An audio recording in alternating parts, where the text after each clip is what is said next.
Good morning. Hello, dear friends. How are you?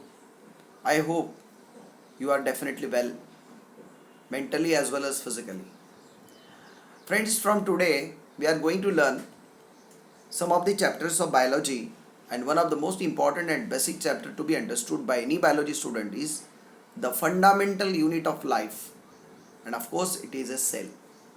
In this lecture, we are going to learn some introductory aspect of this particular chapter, cell. What is cell? Just a very wonderful definition. We have to remember that it is a autonomous, self-duplicating, structural and functional unit of life. What does it mean? That the body of every living organism is made up of structurally basic unit that we call cell, and all the functions of that living organisms, of that body of living organisms, are actually performing by that cell, and the sum total of all the functions of all the cells together become the functions of the body. And therefore, actually, when we say any particular function is going in the body, actually it is happening in the cell. Moreover, that cell can independently survive, as you can see in case of amoeba. Amoeba is a unicellular organism and it can survive outside. Similarly, some of the cells, if they are taken outside from the body of plants or animal and they are provided with all the materials required, they can survive. So it is autonomous.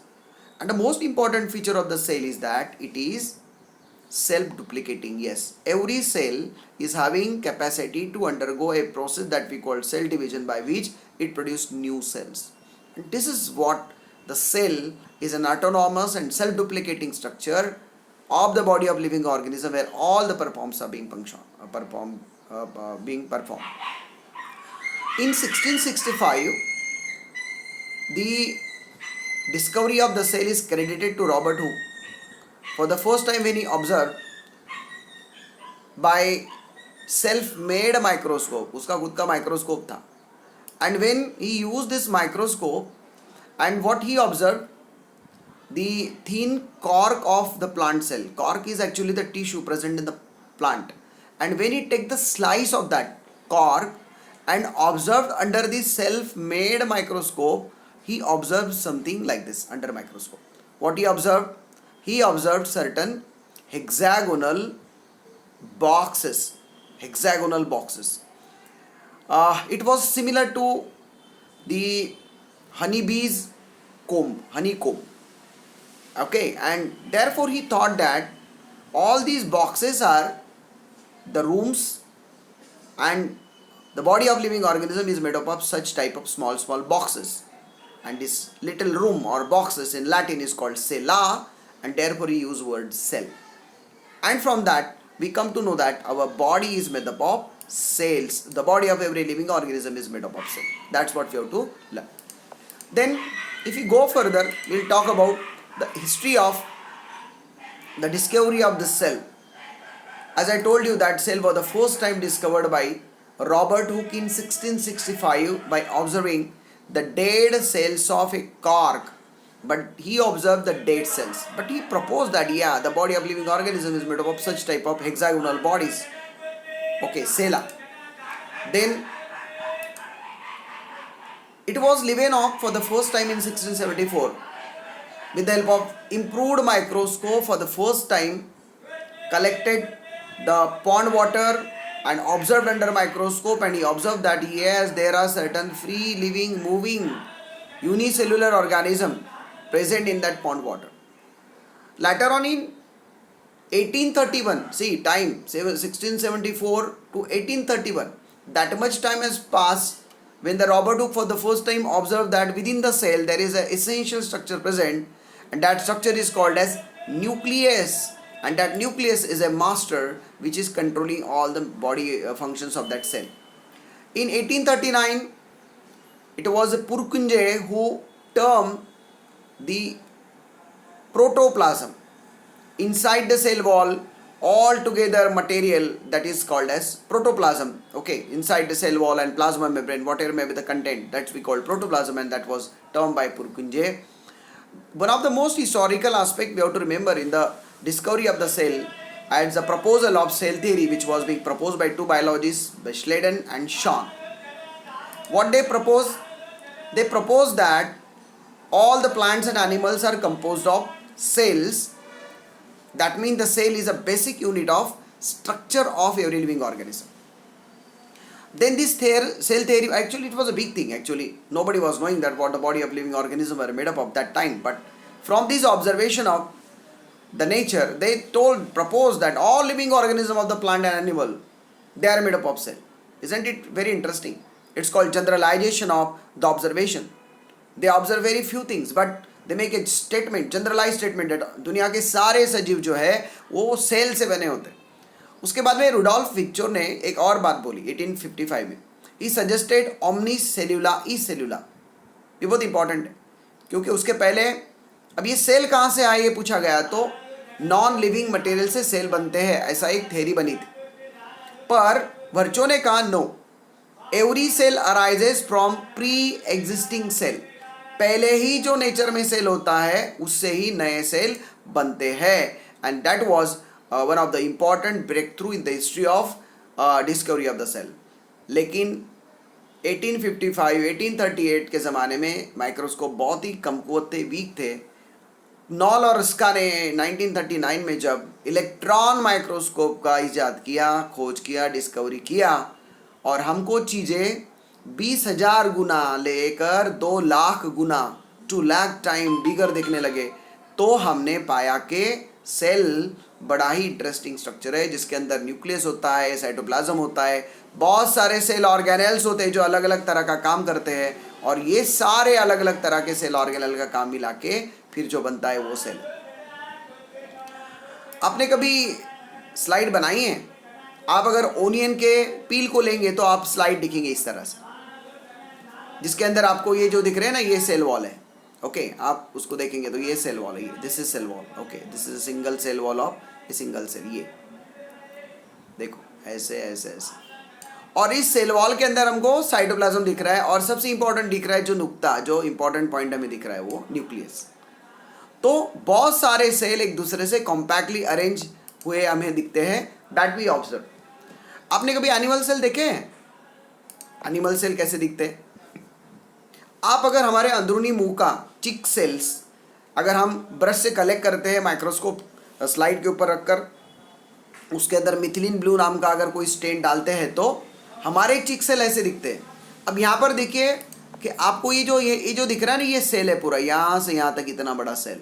और चूंकि animal cell को cell wall नहीं होती तो उसका बाहर वाला जो है वो प्लाज्मा मेम्ब्रेन है. और ये है न्यूक्लियस, देख रहे हैं आप, छोटा सा नुक्ता.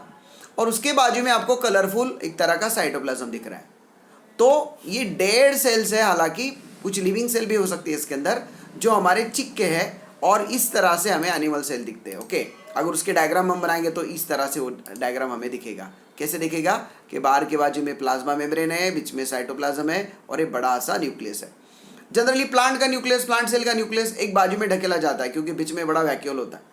और एनिमल सेल का जो न्यूक्लियस है वो सेंट्रली होता है क्योंकि उसके अंदर वैक्यूल की संख्या कम है. आगे जाके हम बहुत सारा डिटेल देखने वाले हैं. So this is what you observe when you prepare a slide in your laboratory of the onion. So plant cell कैसे दिखेंगे? हमको दिखेगा बहुत ही कम माइक्रो, मतलब 10x पे अगर हम देखेंगे तो हमें इस तरह से दिखेगा, 40x पे और भी थोड़े सेल बड़े दिखेंगे, पर इससे ज़्यादा हम ज़्यादा डिटेल उसके नहीं जा सकते. ओके अब हम अगर बात करेंगे कि सेल कैसे होता है तो उसके शेप्स के बारे में बहुत ज़्यादा डाइवर्सिटी है.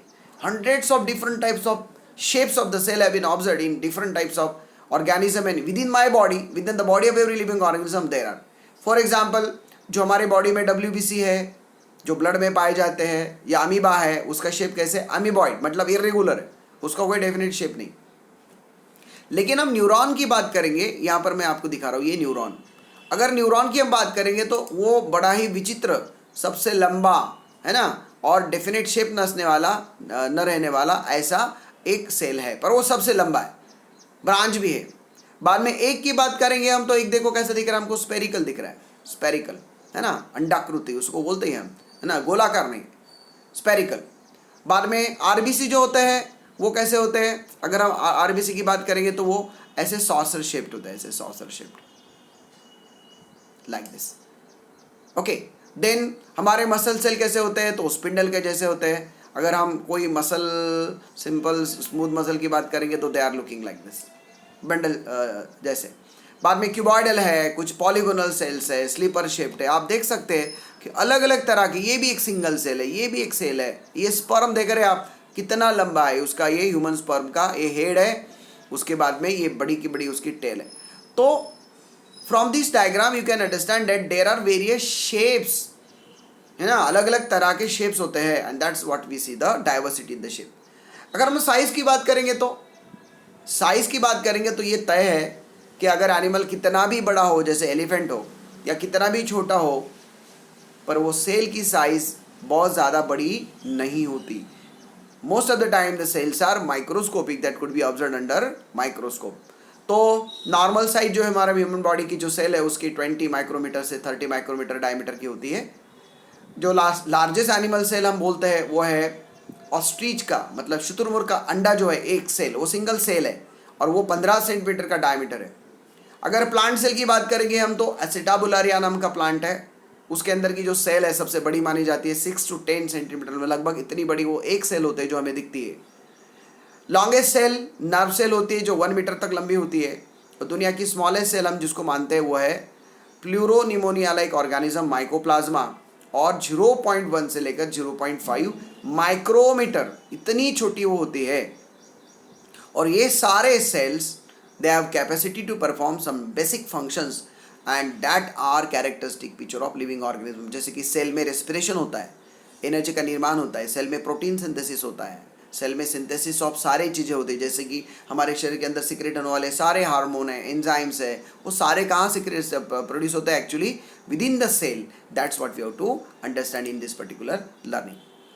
यहाँ पर मैं कुछ इंटरेस्टिंग बातें आपको दिखाई है कि जो नॉर्मल आई है, जो रेगुलर विजन है, बिना कोई सहायता के unaided can see object small as 0.1 millimetre, इतना ही हम छोटा चीज़ देख सकते हैं। यहाँ पर मैंने और एक आपके लिए स्केल बनाया है। माइक्रोमीटर का मतलब देखो, 1 मिलीमीटर का मतलब है 1000 माइक्रोमीटर, है ना, इतना छोटा होता है, राइट। 1 मिलीमीटर तो 1000 माइक्रॉन।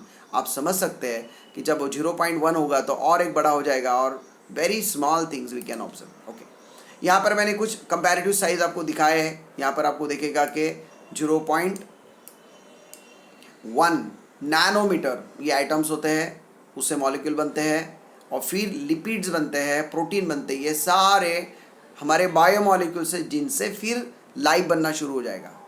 अब ये सबसे छोटे वाले हैं फाज, जिसको हम कहते हैं वायरसेस। उनसे थोड़े बड़े होते हैं सेल ऑर्गेनेल, जैसे कि क्लोरोप्लास्ट है जो सेल में पाए जाते हैं। फिर उसके बाद में बैक्टीरिया है, उसके बाद में प्लांट और एनिमल सेल्स है। इस तरह से ये कंपैरेटिव साइजेस हमें बताते हैं कि हमारे सेल चाहे इन तुलना में इलेक्ट्रॉन, प्रोटॉन, आइटम्स, लिपिड्स, ये सब बायोमॉलिक्यूल की तुलना में बहुत बड़े हैं, पर फिर भी वो भी माइक्रोस्कोपिक। आप देख सकते हैं कि यहाँ पर 10 to 100 माइक्रोमीटर इतनी साइज प्लांट सेल और एनिमल सेल की होती है। तो you have to understand it. Okay, यहाँ पर मैंने और एक इंटरेस्टिंग फीचर आपको दिखाया, basic similarities in the structure of the cell. कि हम कोई भी सेल लें, बेसिकली हमको ये तो समझना है कि जो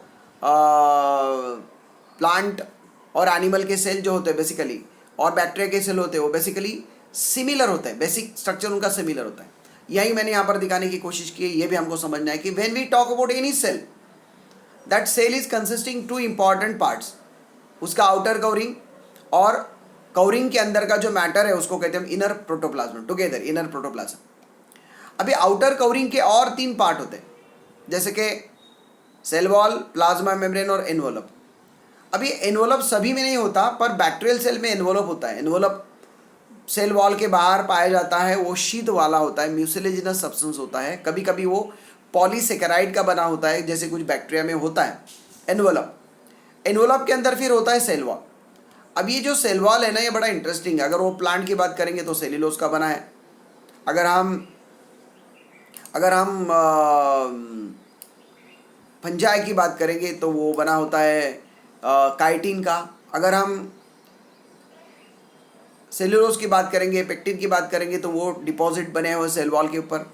तो cell wall is very interesting, but present only in plant, fungi, bacteria. It is not present in animal. और प्लाज्मा मेम्ब्रेन, ये इंपॉर्टेंट है। In all the cells plasma membrane is important outermost covering, covering the inner protoplasm. That's what you have to understand. ये सब बातें हम बाद में detail सीखने वाले, पर हमारे सामने पूरा चित्र खड़ा रहना चाहिए. प्रोटोप्लाज्म को हम डिवाइड करते हैं साइटोप्लाज्म, सेल ऑर्गेनेल्स और न्यूक्लियस में. प्रोटोप्लाज्म का जो फ्लूइड पार्ट है, जैसे लिक्विड वाला पार्ट जो है वो है cytoplasm. It contain mostly water, और उसके अंदर सारे सॉल्ट, लिपिड, कार्बोहाइड्रेट्स है ना, उसके अंदर डिजॉल्व हुए हैं, उससे बना है साइटोप्लाज्म, जो कि कोलॉइडल मैट्रिक्स है, विस्कस मैट्रिक्स है, और वही वो प्लेस है जहाँ पर दुनिया के सारे बायोकेमिकल रिएक्शन हो सकते हैं. उस साइटोप्लाज्म में सस्पेंडेड है cell organelle. These are very special subcellular bodies responsible for performing some specific functions within the cell. जैसे endoplasmic reticulum, Golgi bodies, endoplasmic reticulum protein synthesis, lipid synthesis के लिए जाना जाता है. Golgi bodies packaging and forwarding centre है. Lysosome cell को साफ करने वाला, वैक्यूल स्टोरेज वाला, माइटोकॉन्ड्रिया रेस्पिरेशन करके एनर्जी पैदा करने वाला, ग्रीन प्लास्टिड जैसे क्लोरोप्लास्ट है फोटोसिंथेसिस करने वाला. ये सेल ऑर्गेनेल्स है.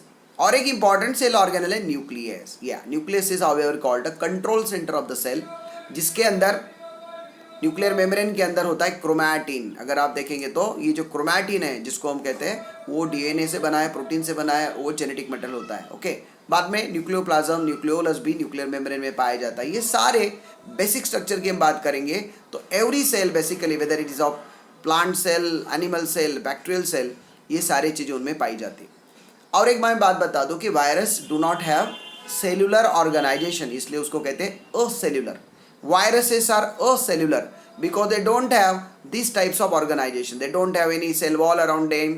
They don't have their cytoplasm. They don't have their metabolism because they don't have their enzymes. They don't have their nucleus within that DNA and RNA are present. Very simple structure usually viruses have, that we call that it is having outermost protein covering, and inside that is present a single either DNA or RNA. बस कोई एक nucleic acid और बाहर के बाजू में protein. इतना simple structure कोई भी वायरस का होता है, इसलिए वायरसेस को हम they are on the threshold of living and non living बोलते हैं. तो ये बेसिक स्ट्रक्चर जानने के बाद में हम टाइप्स ऑफ सेल की बात करेंगे, बड़ा इंपॉर्टेंट है. After the discovery of electron microscope, scientist को ये देखा कि बेसिकली दो तरह के सेल्स होते हैं. दुनिया के सारे सजीवों के जो सेल्स है उनको क्लासीफाई किया दो तरह के. उन्होंने कहा, एक तरह के सेल को कहा प्रोकैरियोटिक. अब प्रो का मतलब क्या है? प्रिमिटिव, आदिम, सबसे पहले बनने वाले, प्रो. और कैरियन का मतलब है न्यूक्लियस. ऐसे सेल कि जिनके अंदर का जो न्यूक्लियस है वो बड़ा ही प्रिमिटिव है. और दूसरे तरह के सेल जिसको कहा यू का माने ट्रू, कैरियन मतलब न्यूक्लियस. ऐसे सेल जिनके अंदर जो न्यूक्लियस है वो बड़ा ही व्यवस्थित तरह से, वेल डिफाइंड तरह से होता है, तो प्रोकैरियोटिक और यूकैरियोटिक सेल. और ये प्रोकैरियोटिक सेल से बनने वाले ऑर्गेनिज्म को कहेंगे प्रोकैरियोटिक ऑर्गेनिज्म, और यूकैरियोटिक सेल से बनने वाले ऑर्गेनिज्म को कहेंगे हम यूकैरियोटिक ऑर्गेनिज्म. ओके, तो अभी क्या फ़र्क है दोनों में, ये जानना बहुत इंपॉर्टेंट है. पहले तो है कैरेक्टर की बात करेंगे तो size. Essentially prokaryotic cells are very very microscopic, और we can say ultra microscopic. They range in the size between 1 to 10 micron only. देखो 0.0001 मिलीमीटर, मतलब देखने का तो कोई सवाल ही नहीं है. क्यों, हम कितना देख सकते हैं? 0.1 मिलीमीटर. अब उसके तुलना में देखो कितना छोटा है, 1 micron is equal to 10⁻⁻⁶ metre, इतना है ना. तो ये देखो ये साइज. जबकि यूकैरियोटिक सेल तुलना में बड़े होते हैं, 5 to 100 माइक्रोमीटर. अगर हम न्यूक्लियर रीजन की बात करेंगे तो मैं आपके सामने यहाँ पर एक डायग्राम उतारना चाहूँगा कि सपोज एक बैक्टीरिया अगर है, यहाँ पर bacterial cell is a prokaryotic cell. उसमें हमें क्या दिखता है कि उसके अंदर जो जेनेटिक मटेरियल है वो डायरेक्टली इस तरह से डबल स्टैंडर्ड वो चिपका होता है प्लाज्मा मेम्ब्रेन को. उसके बाजू में ना कोई न्यूक्लियर मेम्ब्रेन होती है, ना उसका कोई न्यूक्लियोप्लाज्म होता है, ना उसके अंदर कोई जेनेटिक मटेरियल के साथ में प्रोटीन जुड़ा होता है. ओके, इसलिए ये सब कैरेक्टर को हमको समझना है. प्रोकैरियोटिक सेल में न्यूक्लियर रीजन पोरली डेवलप्ड है, उसको हम न्यूक्लियोइड बोलते हैं, इसको न्यूक्लियोइड. जबकि हम अगर कोई प्लांट सेल की बात करेंगे, फॉर एग्जांपल मैं अभी प्लांट सेल आपके सामने उतारूँ तो हमें इसेंशियली क्या दिखेगा? ये फॉर एग्जांपल प्लांट सेल है, ये एक प्लांट का सेल है, तो उसके अंदर हमें न्यूक्लियर मेम्ब्रेन दिखेगा ऐसे, जिसके अंदर कोई पोर्स होंगे, न्यूक्लियर पोर, और उस न्यूक्लियर मेम्ब्रेन के अंदर रहेगा एक न्यूक्लियोलस, और न्यूक्लियोलस के साथ में रहेगा genetic material double stranded DNA chromatin जिसको हम कहते हैं बड़े पैमाने पे, जिसका बाद में रूपांतर होगा क्रोमोसोम में। तो इस तरह की जो रचना है उसको हम कहते हैं well develop nucleus. Well develop nucleus की खासियत क्या है कि ये बाहर का न्यूक्लियर मेम्ब्रेन होना, न्यूक्लियोलस होना, उसके बाद में बीच में साइटोप्लाज्म होना और न्यूक्लियोप्लाज्म जिसको कहते हैं, और जो अंदर का जेनेटिक मटेरियल है उसको हम कहते हैं क्रोमैटिन, जो बना होता है डीएनए और प्रोटीन का। जबकि प्रोकैरियोटिक सेल का जो क्रोमोसोम है वो केवल डीएनए से बना हुआ है। That's what we have to learn. और ये सारे कैरेक्टर मैंने आपके सामने दिए, यहाँ पर रखे हैं कि न्यूक्लियर रीजन की बात करेंगे तो प्रोकैरियोटिक सेल में पुअरली डेवलप न्यूक्लियर रीजन होता है, उसको हम न्यूक्लियोइड कहते हैं, जबकि यूकैरियोटिक सेल में वो वेल डिफाइंड है। अगर हम न्यूक्लियर मेम्ब्रेन की बात करेंगे तो प्रोकैरियोटिक सेल में न्यूक्लियर मेम्ब्रेन है ही नहीं, क्योंकि न्यूक्लियस है ही नहीं, जबकि यहाँ पर है। क्रोमोसोम की बात करते हैं तो प्रोकैरियोटिक सेल में जो क्रोमोसोम कहलाता है वो केवल एक डीएनए मॉलिक्यूल है, और वो भी कैसा है, सर्कुलर है, डबल स्टैंडर्ड सर्कुलर डीएनए। ये प्रोकैरियोट की खासियत है। इस तरह के डीएनए यूकैरियोट में नहीं पाए जाते। ओके, और यूकैरियोटिक में लंबे वाले लीनियर होते हैं, एक से ज़्यादा होते हैं। ओके, अगर हम मेम्ब्रेन बाउंड सेल ऑर्गेनल की बात करते हैं तो जैसे कि माइटोकॉन्ड्रिया है, प्लास्टिड है, इंडोप्लाज्मिक रेटिकुलम है, गोल्गी बॉडीज है, इस तरह के मेम्ब्रेन वाले जो सेल ऑर्गेनल है वो प्रोकैरियोट में नहीं पाए जाते, बैक्टीरिया में वो नहीं होते, जबकि वो यूकैरियोटिक सेल में होते हैं। और जो राइबोसोम नाम के सेल ऑर्गेनल है जिनका काम है प्रोटीन सिंथेसिस, वे 70S टाइप होते हैं। यस का मतलब है उसका सेडिमेंटेशन कांस्टेंट या सेजबर्ग कांस्टेंट, उसका एक यूनिट होता है। इस तरह के मतलब छोटे होते हैं। और यूकैरियोटिक सेल में वो 100S या 80S टाइप होते हैं। अगर हम ये सब बातों को, कंपैरेटिव बातों को सोचेंगे तो क्लियर कट हमको समझ में आएगा कि प्रोकैरियोटिक सेल और यूकैरियोटिक सेल बिल्कुल अलग अलग है। और प्रोकैरियोटिक सेल कौन सा है फिर, तो बैक्टीरिया है, पीपीएलओ मतलब प्लूरोनिमोनिया लाइक ऑर्गेनिजम्स है, और साइनोबैक्टीरिया मतलब सारे ब्लू ग्रीन अलगी। ये 3 ग्रुप ऑफ ऑर्गेनिज्म अगर हम छोड़ दें तो दुनिया के सारे प्लांट्स, एनिमल, फंजाई, प्रोटिस्ट मतलब अमीबा, पैरामीशियम, क्लामाइडोमोनास, ईस्ट, ये सारे यूकैरियोटिक सेल है। That's what you have to understand. So basically the cells are of 2 types. यहाँ पर मैं आपको एक प्रोकैरियोटिक सेल बता रहा हूँ। आप देख रहे हो कि बाहर के बाजू में उसका इन्वोलप है, उसके ऊपर कुछ फ्लैजेला है, यहाँ पर लंबे से कुछ फ्लैजेला है, उसके ऊपर सीलिया है, ये आउटर मोस्ट मेम्ब्रेन है, उसके बाद में सेल वॉल है, जो कैप्सूल वाली बात बताई दैट इज ए एनवलप, उसके बाद में प्लाज्मा मेम्ब्रेन, उसके बाद में न्यूक्लियोइड रीजन है, पाइलस का मतलब उसके ऊपर हेयर लाइक स्ट्रक्चर जो सीलिया होते हैं, और उसके अंदर 70S टाइप ऑफ राइबोसोम होता है। ये एक प्रोकैरियोटिक सेल। अगर हम प्लांट सेल की बात करेंगे फ्रेंड्स तो ये बहुत इंपॉर्टेंट टू अंडरस्टैंड। यहाँ पर आप देख सकते हैं कि ये जो बीच वाली सेल है, ये जो पार्ट है, ये है मिडल लैमेला, मतलब ये इधर की सेल और इधर की सेल, मैं इस तरह से दिखाऊंगा। तो इधर भी एक सेल है और एक सेल है, तो ये सेल दोनों सेल को चिपकाने वाला है जो इसको कहते हैं मिडल लैमेला, जो एक कैल्शियम पेक्टेट से बना होता है। उसके बाद में ये सेल की सेल वॉल, उसके अंदर plasma membrane. The most important characteristic feature of the plant cell is that it is having a central big vacuole. ये जो है ये है वैक्यूल, यहाँ पर सारी चीज़ें स्टोर होती है, सेल सैप उसके अंदर होता है। और इस वैक्यूल की वजह से जो न्यूक्लियस है आप देख रहे हैं कि एक बाजू में ढकेला गया है, इसेंट्रिक न्यूक्लियस जिसको हम कहते हैं। बाद में वैक्यूल के बाजू में पूरा जो हमको दिख रहा है ये साइटोप्लाज्म है, राइट। उसके बाद में ये जो क्लोरोप्लास्ट है, ये क्लोरोप्लास्ट है, आप देख सकते हैं कि ये प्रोप्लास्टिड है या ल्यूकोप्लास्ट है। इसके अंदर कलरलेस है, इसके अंदर स्टार्च स्टोर होता है, ये ग्रीन कलर का होता है। बाद में ये माइटोकॉन्ड्रिया है। आप देख रहे हैं कि ये जो न्यूक्लियर मेम्ब्रेन है, न्यूक्लियर मेम्ब्रेन के अंदर ये न्यूक्लियोलस है, और ये सारा जो थ्रेड लाइक स्ट्रक्चर दिख रहा है वो जेनेटिक मटेरियल जिसको हम कहते हैं क्रोमैटिन, राइट। इसके बाद में यहाँ पर आप देख रहे हैं माइटोकॉन्ड्रिया बराबर है। उसके बाद में बीच में पूरा जो है वो साइटोप्लाज्म, यहाँ पर गोल्गी बॉडीज़ है, यहाँ पर कुछ राइबोसोम्स है। तो ये सारी रचना प्लांट सेल की होती है। जब आप डायग्राम उतारोगे तो ये सारे डिटेल्स आपको उसके अंदर भरने होते हैं और हमको समझने होते हैं। तो ये होगी यूकैरियोटिक सेल जो प्लांट सेल होती है। अब एनिमल सेल की बात करेंगे तो हमें देखो कैसे दिखते हैं एनिमल सेल। एनिमल सेल में सेल वॉल नहीं होती, जो कि है जो पूरा प्लाज्मा मेम्ब्रेन है, बाहर का जो प्लाज्मा मेम्ब्रेन। आप देख रहे हैं कि कई जगह प्लाज्मा मेम्ब्रेन ऐसे फिंगर लाइक प्रोजेक्शन में रूपांतरित हुई है, इसको हम कहते हैं माइक्रोविलाई, जिसके मदद से कोई सेल कोई चीज़ों को एब्जॉर्ब करती है। कभी कभी सेल कोई चीज़ों को अंदर लेती है, इस फिनोमेना को हम कहते हैं एंडोसाइटोसिस, और कुछ चीज़ों को बाहर फेंक देती है, उसको कहते हैं एक्सोसाइटोसिस। हमारे सेल से सिक्रेटरी सब्सटेंसेस बाहर फेंके जाते हैं, उसको हम कहते हैं एक्सोसाइटोसिस, और कुछ चीज़ें अंदर लिए जाती है, उसको कहते हैं एंडोसाइटोसिस। तो इस तरह से हमारे सेल्स के अंदर चीज़ें जाती है, बाहर जाती है। आप देख रहे हैं कि एनिमल सेल में कोई वैक्यूल नहीं है बीच में, पर छोटे छोटे वैक्यूल्स उसके अंदर हो सकते हैं, उसको हम लाइसोसोम भी कहते हैं, वैक्यूल भी कहते हैं। बाद में ये देखो, ये न्यूक्लियर मेम्ब्रेन है, न्यूक्लियर मेम्ब्रेन से निकलने वाला ये एंडोप्लाज्मिक रेटिकुलम। हम बाद में डिटेल देखने वाले उसके बारे में। ये है माइटोकॉन्ड्रिया। माइटोकॉन्ड्रिया की संख्या प्लांट सेल की तुलना में एनिमल सेल में ज़्यादा होती है, वो छोटे होते हैं। एनिमल सेल को ज़्यादा एनर्जी लगती है, इसलिए उनकी संख्या ज़्यादा होती है। आप देख सकते हैं कि गोल्गी बॉडी है, इसकी भी बड़ी संख्या होती है। और वो वैक्यूल बनाते हैं, लाइसोसोम बनाते हैं। इसके बावजूद कुछ स्मूथ एंडोप्लाज्मिक रेटिकुलम फिर प्लाज्मा मेम्ब्रेन से भी निकल कर आता है। तो इस तरह का एनिमल सेल है, पर ये भी यूकैरियोटिक सेल है क्योंकि उसके अंदर का न्यूक्लियस बड़ी विकसित है। उसके अंदर न्यूक्लियोलस है, chromatin material, thread, DNA, histone protein से बना हुआ है। All these are the detailed structures of the plant and animal cell. आपको ये चाहिए कि आप प्लांट और एनिमल सेल और बैक्टीरियल सेल की डायग्राम उतारें और अच्छी तरह से समझ लें। अब depending upon the type number of cells involve in the body of formation living organism, हमने और कुछ क्लासिफिकेशन किया है, उसको हमने कहा यूनिसेल्युलर ऑर्गेनिज्म और मल्टीसेल्युलर ऑर्गेनिज्म। अब ये यूनिसेल्युलर ऑर्गेनिज्म किसको हम कहते हैं कि जो ऑर्गेनिज्म की बॉडी केवल एक सेल से बनी होती है। फॉर एग्जांपल अमीबा, आपने अमीबा देखा होगा।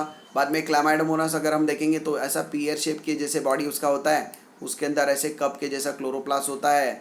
उसके बाद में उसको एक आई स्पॉट होता है और उसके दो ऐसे लंबे लंबे फ्लैजेला होते हैं। तो ये जो यूनिसेल्युलर ग्रीन कलर का पानी में पाए जाने वाला क्लामाइडोमोनास है, ये भी यूनिसेल्युलर है। बैक्टीरिया यूनिसेल्युलर है, डायटम यूनिसेल्युलर है। तो the organism whose body is made up of only single cell, they are called as unicellular organism. जबकि जो ऑर्गेनिज्म जैसे स्पायरोगायरा है, प्लांट्स है, एनिमल है, ह्यूमन बींग, हम लोग ट्रिलियंस ऑफ सेल से बने, उनको हम कहते हैं मल्टी सेल्युलर ऑर्गेनिज्म।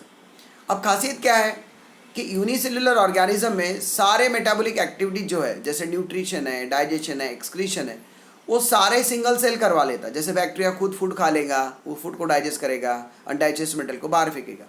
लेकिन मल्टी सेल्युलर ऑर्गेनिज्म में ये सारे काम करने के लिए हमारे पास डिवीजन ऑफ लेबर, मतलब काम की डिस्ट्रीब्यूशन होती है।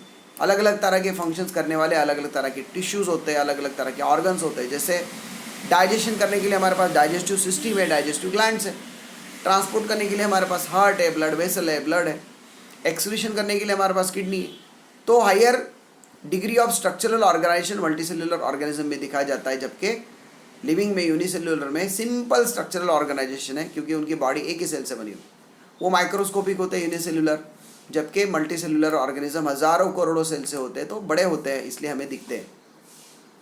Generally unicellular organism are consider primitive, मतलब उत्क्रांति के प्रोसेस में, इवोल्यूशन के प्रोसेस में ये पहले बने ऐसा हम मानते हैं। और मल्टीसेल्युलर ऑर्गेनिज्म बाद में उत्क्रांत हुए, बाद में इवॉल्व हुए ऐसे मानते हैं। तो ये भी एक इंपॉर्टेंट डिफरेंस हमको समझ लेना होता है, unicellular organism and multicellular organism. The organism which are made up of single cell performing their all activities, they are microscopic. The primitive organism like bacteria, chlamydomonas, diatoms and amoeba, paramecium, euglena, they are all unicellular. While multicellular are made up of many cells, there is a division of labor in the functions. Their body structural organization very complex. They are larger and bigger, and they are considered evolved. Okay. Then आप देख सकते हैं यहाँ पर मैंने कुछ example आपके सामने दिए हैं। यहाँ पर आप बैक्टीरिया देख सकते हैं, यूग्लिना देख सकते हैं आप। यहाँ पर क्लोरेला नाम का अलगी है, ये क्लामाइडोमोनास है, आप देख सकते हैं उसके लंबे लंबे फ्लैजेला। यहाँ पर ईस्ट हमें माइक्रोस्कोप में ऐसे दिखाई देते हैं ना, यूनिसेल्युलर स्पेरिकल शेप, ये फंगस है एक तरह के। यहाँ पर आप पैरामीशियम देख रहे हैं, स्लीपर शेप एनिमल देख रहे हैं आप। इसके तुलना में बैक्टीरिया बहुत छोटे होते हैं। जब बहुत सारे गोलाकार आकार के बैक्टीरिया एक चेन बनाते हैं, उसको हम स्ट्रेप्टोकोकस बोलते हैं।